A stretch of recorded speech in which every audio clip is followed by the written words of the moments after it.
Assalamualaikum warahmatullahi wabarakatuh. Alhamdulillahirobbil alamin wassalatu wassalamu ala asrofil anbiya'i wal mursalin sayyidina Muhammadin wa ala alihi wassohbihi ajmain, amma badu. Palamitra anu kusimkuring dipihormat anu insya Allah ku Allah dimuliakeun.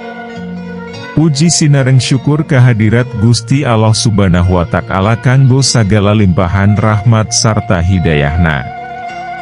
Tina kasempatan ieu urang tiasa patepung Pak Ampok jongok sasarengan dina ieu dongeng. Sabab, lamun teu aya nikmat nama, urang moal tiasa patepung sareng mirengkeun ieu dongeng nuku simkuring bade dipedar. Solawat sareng salam urang haturkeun ka ajunjungan urang, Kanjeng Nabi Muhammad Sallallahu Alaihi Wasallam. Kulantaran anjeunana, urang janten tiasa ngabedakeun sagala perkara dihirup urang mana anu hak jeung mana anu bathil. Palamitra sadaya anu dimuliakeun ku Allah Subhanahu wa Ta'ala. Kufur nikmat. Kiwari loba jelema anu tara bersyukur diberi kanikmatan ku Allah teh. Abong teu boga duit kupulutus ka Allah, padahal kanikmatan teh lain harta hungkul. Kanikmatan sehat, bisa dahar ngeunah, kumpul jeung keluarga eta ge kanikmatan anu kudu disukuran. Ngan lolobana mikirna syukur teh tina kanikmatan loba hartawi hungkul padahal henteu kitu. Sakumaha loba kanikmatan anu ku Allah geus dipasihkeun ka urang sadaya. Inna, atau enakal kausar. Hartosna, saestuna kami geus mapari nikmat anu kacida lobana ka amaneh. Quran Surat Al-Kautsar ayat 1. Fabi'ayyi alai rabbikuma atukasibaan. Hartosna, maka nikmat Allah mana deui, anu ku anjeun dipungkir. Tapi lolobana jelema ngaleu-leungitkeun tina nikmat Allah, jadi teu bersyukur jeung ngarasa kurang bae. Aya carita lucu yeuh, hiji carita aya hiji murid nganjang ka guruna, murid eta da hayang mere kanu jadi gurunya sanajan teu boga nanaon, si murid eta teh mawa lalap daun sampeu ti kebon. Pas nganjang guruna, si murid ngomong, "Pun guru yeuh aya sakedik lalaban." Ceuk guruna teh aduh hatur nuhun pisan ujang. Tuluy ceuk guruna teh yeuh engke bawa domba pas engke balik. Nya pas balik teh mawa domba eta si murid teh. Tapi aya hiji dewi murid ningali murid enu tadi meree daun sampeu di bahanan domba, komo lamun urang mawa sapi sigana bakal di bahanan anu leuwih. Nya eta murid anu panas teh nganjang ka guruna, "Pun guru yeuh aya sapi kang di guru." Si murid eta ngarep-ngarep. Guruna teh bingung edek mahana naon domba da geus dibikeun kanu tadinya ayana oge daun sampeu pamer tadi. Nya dibahankeun wi daun sampeuna teh ka asi eta murid, jadi wi mawa lalap hehe. Tah matak urang kudu bersyukur tong ningali anu kubatur ditarima, da rezeki jelema beda-beda. Palamitra sadaya. Hapunten, Mang Agustijmah mung ngemutkeun, da ari terang mah tangtos sadaya oge terang, namung sok seueur hilapna, malum syaiton mah sohayang bae manusa ti juralit ka ajalan manehna teh. Mudah-mudahan urang sadaya tiasa janten jalmi anu ahli syukur, getol bersyukur tina nikmat karunia anu dipasihan ku Allah Subhanahu wa Ta'ala. Henteu sarakah komo kufur nikmat mah. Amin ya Allah ya Rabbal Alamin. Palamitra anu dipihormat, hapunten ngalantur bae. Hayu urang lajengkeun deui kana dongeng. DR. Sate wacan medar yeuh carios pamungkas, hapunten ka palamitra, bilih aya nu kasabit nami kasebat tempat, sanes dihaja namung kaleresan. Sareng Dewi hapunten bilih cariosan Mang Agustin kirang tata kirang basa kirang merenah kana manah, mugina wakuf, mung sakitu katiasa teh mugi katampi dina manah anu esai.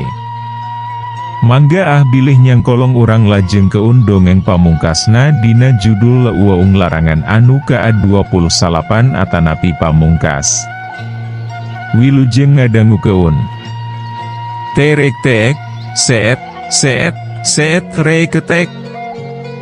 Waktu si lalaki keling nekuk ramo-ramona ka ajero, persis jiga jalma keur ngaremet hiji barang.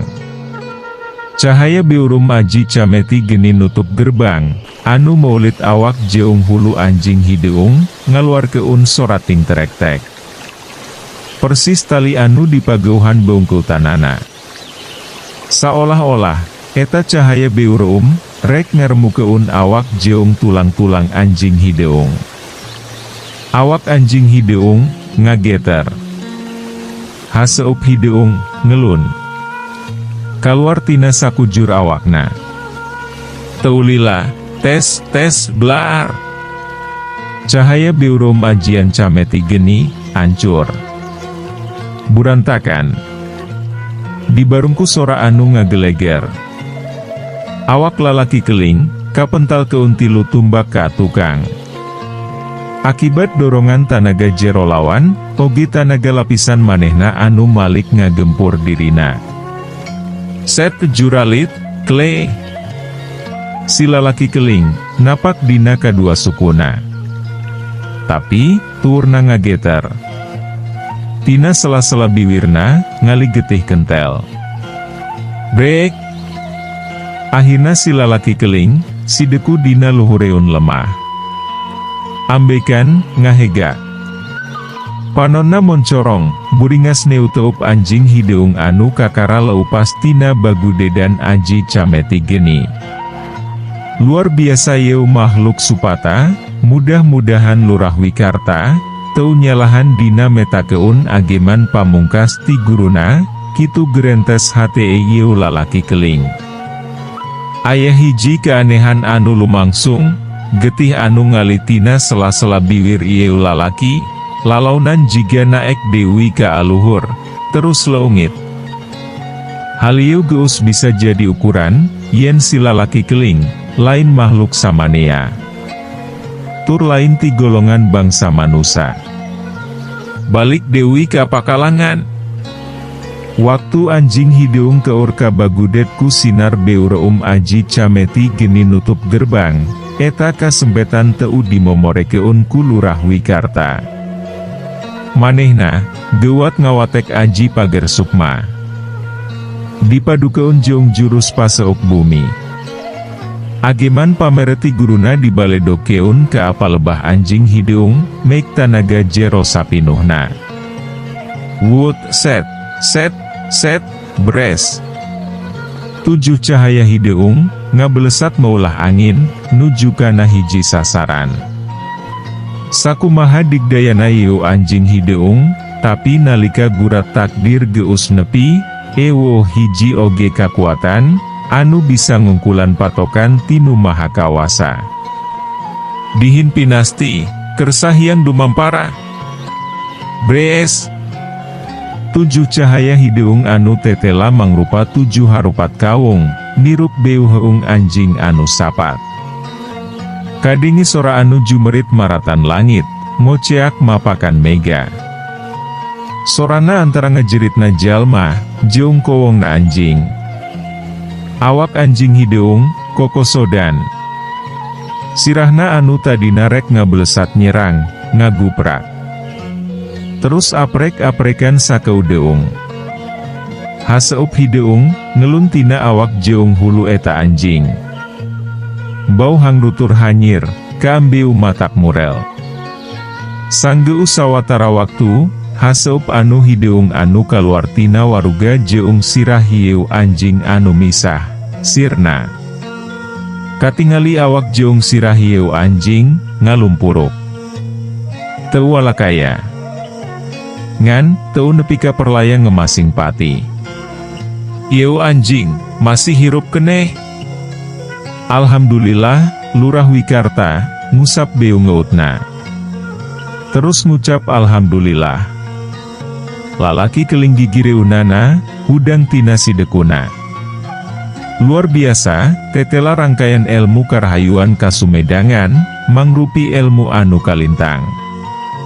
Linuhungna Juragan Lurah Reu usim kuring, tiasa wanoh sareng salira, sareng tiasa sasarengan nuntas keun yeu urusan, lalaki keling, rengkuh jero ka alurah wikarta.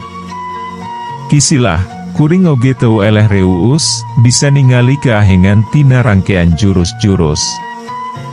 Siluman, pangeusi leuweung larangan. Urang memang teu sa alam, teu sa golongan. Tapi eta moal ngurangan kana rasa hormat kuring ka anjeun, lurah wikarta, rengkuh teu eleh jero. Paingan saur karuhun urang, Juragan Lurah. Hiji jawara sajati, lain ukur pinter dina olah kanuragan jeung ilmu bela diri, tapi oge kudu parigel dina ngolah nafsu, rasa tur pikir. Sahingga bisa ngahasil keun akal anu pinunjul, hate anu jembar, tur budi anu linuhung, si lalaki keling. Seuri dua jawara, pada imut.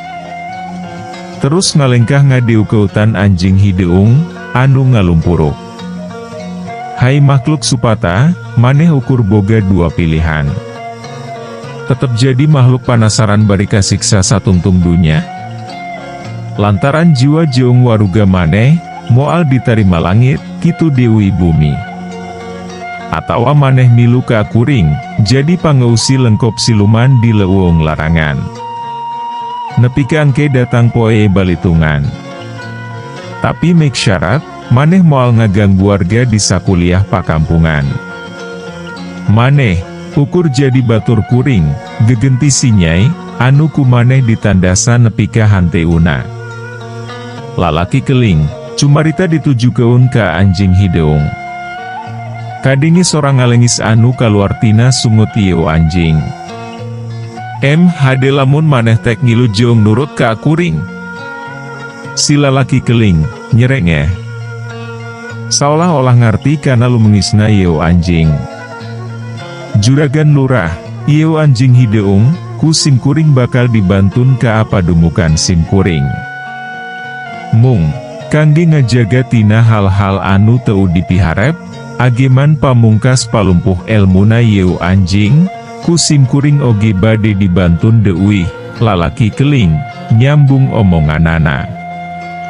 Lurah wikarta, ukur unggeuk. Sanes sim kuring bade pamer, Juragan Lurah. Ampun paralun. Mung, i umah mung bade minton keun, upami salira kagungan jurus paku bumi, paseuk bumi, tah sim kuring oge kalresan gaduh jurus puseur bumi. Si lalaki keling, nyolong kodorken ka dua leungeunna ka harup, bari dampal leungeunna dibuka. Set, bes. Peso balati anu nancep dina beu heung, palebah hulu anjing hideung, katut 7 harupat kaung anu nancep dina beu heung palebah awak anjing hideung, lir ibarat disedot ku hiji kakuatan anu rohaka. Kabehanana, ngabelesat asup, kana leungeun si lalaki keling, ngaliwatan 2 dampal leungeun anu dibuka. Beres nyedot kabeh ageman, su lalaki keling, kunyam-kunyam dewi. Geus kitu, set. Manehna ngamprokeun 2 dampal leungeunna. Rapet. Tep hulu anjing hideung, numbu dewi jeung warugana. Pulih dewi sabihari. Sim kuring neda pangapunten, Juragan Lurah. Sareng bade langsung undur ti ieu kampung. Ieu anjing, bakal ngarencangan sim kuring di lengkop siluman. Jadi salah sawios pangusi leuweung larangan, sakali dewi, si lalaki keling, rengkuh ka lurah wikarta, terus ngaleos. Ditutukeun ku anjing hideung. Akhir tina ieu carita. Nyiratmi, pulih tina geringna. Terus ngandek. Lurah Wikarta Jeong Nyiratmi, dipaparinan ku NU Mahakawasa, 2 murang kalih kembar. Nu hiji pameget, namina Raden Wisnuwardana. Nu hiji istri, namina Nimas Puspita Arum. Tamat. Hapunten nuka suhun kaapalamitran mung sakitu katiasa Mang Agustin teh mugi janten hiburan pang beberah manah. Mugia janten hikmah tur barokah kanggo urang sadaya. Yen urang teh hirup di alam dunya, kudu pageh nyepeng ageman urang mah papangger agama, sareng ulah ngarumpak papangger ti sepuh. Salam baktos, mugia nawakuf, sareng hapunten nuka suhun. Wassalamualaikum. Urang pendak Dewi di dongeng anu judul Bentang Pasantren Amin.